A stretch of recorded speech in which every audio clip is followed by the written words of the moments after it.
안녕하세요. 즐거운 책방입니다. 네, 오늘 소개해드릴 책은요, 그리스의 철학자이시죠, 에픽테토스의 책을 가지고 왔어요. 불확실한 세상을 사는 확실한 지혜라는 책이에요. 불확실한 세상을 사는 확실한 지혜. 그 어느 때보다도 지금 이 순간 이 책을 읽어보셨으면 좋겠어요. 정말 도움이 되는 삶의 지혜가 담긴 그러한 부분들이 많고요. 지금 내가 무엇을 해야 하고 어디에 중심을 두고 살아야 하는지 그 부분에 대해서 말씀해 주세요. 그래서 오늘도 책 내용을 있는 그대로 몇 가지를 뽑아서 읽어 드릴게요. 한번 들어보세요.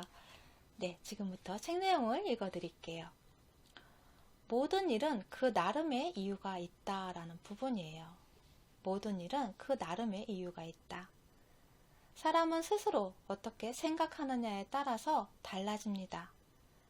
따라서 미신에 빠진 사람처럼 어떤 사건에 원래 있지도 않은 힘이나 의미를 부여하지 마십시오. 이성을 잃지 마십시오. 우리의 혼란스러운 마음은 늘 서둘러 결론을 향해서 뛰어가려고 합니다. 있지도 않은 조짐을 스스로 만들고 해석하려 합니다. 그러지 말고 당신에게 일어나는 모든 일이 다 당신에게 도움이 된다고 생각하십시오. 당신이 운이 좋다고 결정을 내리면 당신은 운이 좋아집니다. 실제로 모든 일에는 당신에게 도움이 되는 면이 있습니다. 당신이 찾아내기만 한다면, 네, 모든 일에는 좋은 면이, 도움이 되는 면이 있습니다. 당신이 찾아내기만 한다면.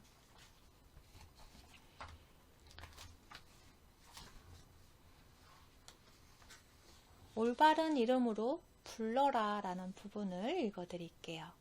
올바른 이름으로 불러라. 사물의 이름을 정확하게 부르면 그 사물을 정확하게 이해하게 됩니다. 있지도 않은 정보나 판단을 덧붙이지 않기 때문이지요.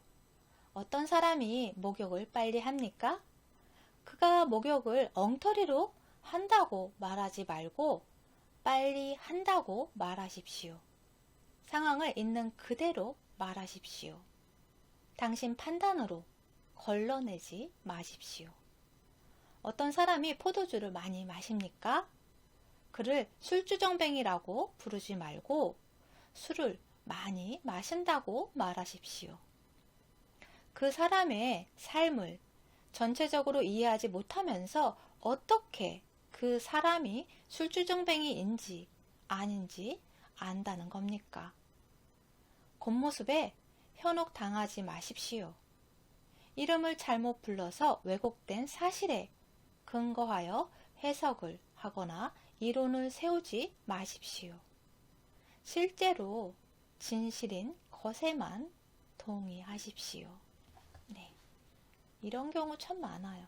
어떤 사람의 한 부분을 보고 내 잣대로 평가해서 이렇게 판단하고 말하는 경우 있잖아요. 그것을 아무렇지도 않고 자연스럽게 다른 누군가에게 또 이야기를 해요. 그러한 부분들이 정말 오해가 생기고 또 나중에 다른 누군가가 자신에 대해서 그런 이야기를 했다고 들었을 때 또 상처가 되고 그러한 부분이잖아요. 정말 사소하지만 우리가 꼭 지켜서 해야 할 부분인 것 같아요. 다른 부분을 이어서 소개를 해드릴게요. 용서하고 용서하고 또 용서하라. 그 부분을 읽어드릴게요.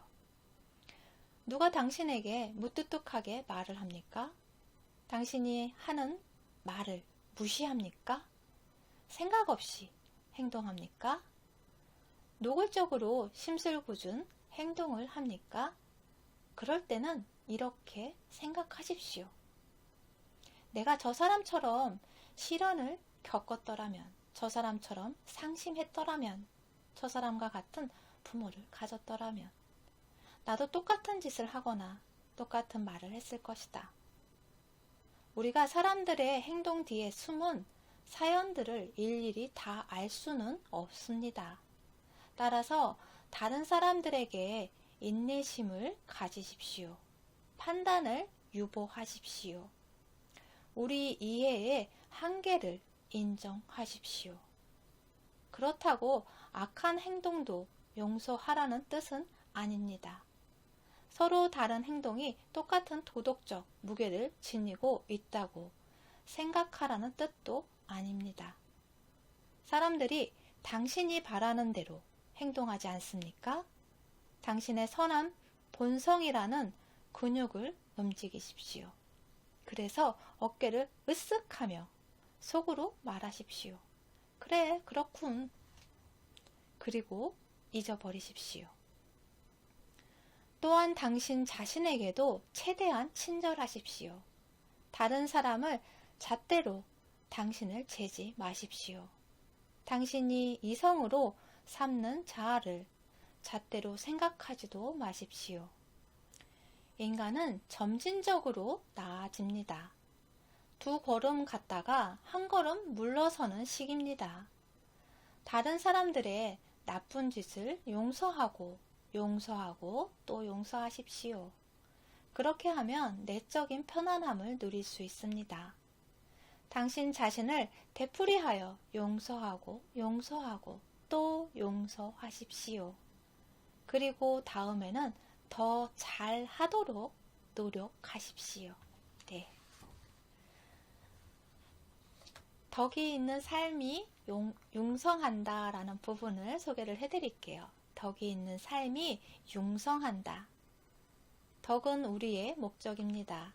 지속적인 행복을 가져다주는 덕은 보상을 바라고 선을 행하는 것과는 관계가 없습니다. 선의 실행은 그 자체가 보상입니다. 선은 외적인 경건이나 가시적인 선행이 아닙니다. 그것은 평생에 걸쳐 우리의 품성을 조금씩 조정해 나가는 것입니다. 우리는 건전한 방향으로 우리의 생각과 말과 행동을 조금씩 섬세하게 조종합니다. 덕은 우리 의도와 행위에 있는 것이지 그 결과에 있는 것이 아닙니다. 왜 우리가 구태여 선해야 할까요? 선해지는 것이 곧 행복해지는 것이기 때문입니다. 마음의 평정을 얻고 걱정에서 벗어나는 것이기 때문입니다. 자신을 점진적으로 다듬는 일에 적극적으로 나서 보십시오. 그러면 변명을 하거나 핑계를 대는 게으른 습관에서 점차 벗어나게 됩니다. 낮은 수준의 수치감에 계속 시달리는 일 없이 이 순간 당신의 현재 상황에서 찾을 수 있는 창조적 가능성을 이용하여 앞으로 나아가게 됩니다. 탈출하거나 다른 상황을 꿈꾸는 대신 이 순간을 온전히 살게 됩니다. 당신의 삶 안으로 철저히 들어감으로써 당신 삶을 송두리째 움직이게 됩니다.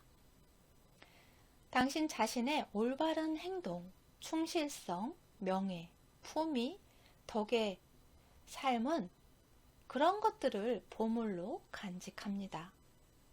덕은 정도의 문제가 아닙니다. 절대적인 것입니다. 네. 습관의 힘에 대한 내용을 읽어드릴게요.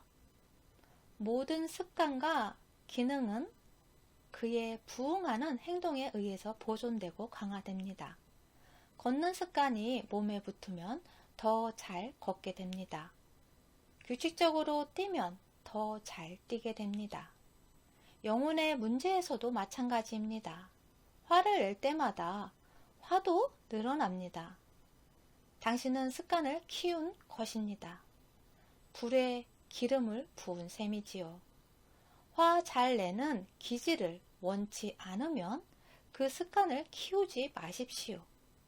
습관에 먹이를 주지 마십시오. 처음에는 그냥 입을 다물어 버리십시오.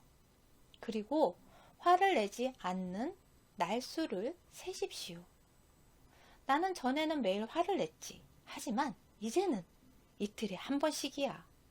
앞으로는 사나흘에 한 번씩으로 줄겠지? 네. 시간이 흐르면 습관은 약해지고 결국 더 지혜로운 반응이 가능하게 됩니다. 네.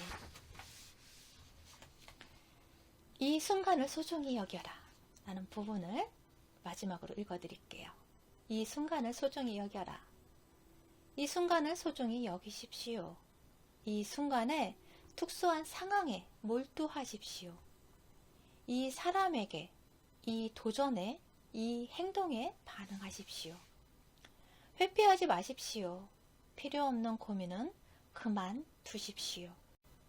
이제 진정으로 살아야 할 때입니다. 당신이 지금 놓이게 된 상황을 온전히 살아내십시오. 당신은 아무런 이해관계가 없는 방관자가 아닙니다. 참여하십시오. 노력하십시오. 거룩한 심리에 동참하는 것을 귀중하게 생각하십시오. 자주 물어보십시오. 어떻게 하면 이 행동을 거룩한 의지에 맞게 수행할 수 있을까? 그 답에 주의를 기울이고 그에 따라서 일을 하십시오.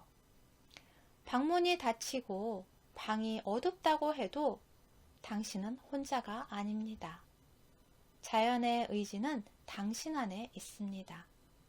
자연의 수호신이 당신 안에 있는 것과 마찬가지입니다. 당신에게 끈덕지게 이야기하는 소리에 귀를 기울이십시오. 그 지시를 따르십시오. 삶의 기술에서 재료는 당신 자신의 삶입니다. 위대한 것은 갑자기 창조되지 않습니다. 시간이 걸립니다. 최선을 다하십시오. 늘 친절하십시오. 네, 여러분 삶에 도움이 되는 그런 내용이었으면 좋겠어요.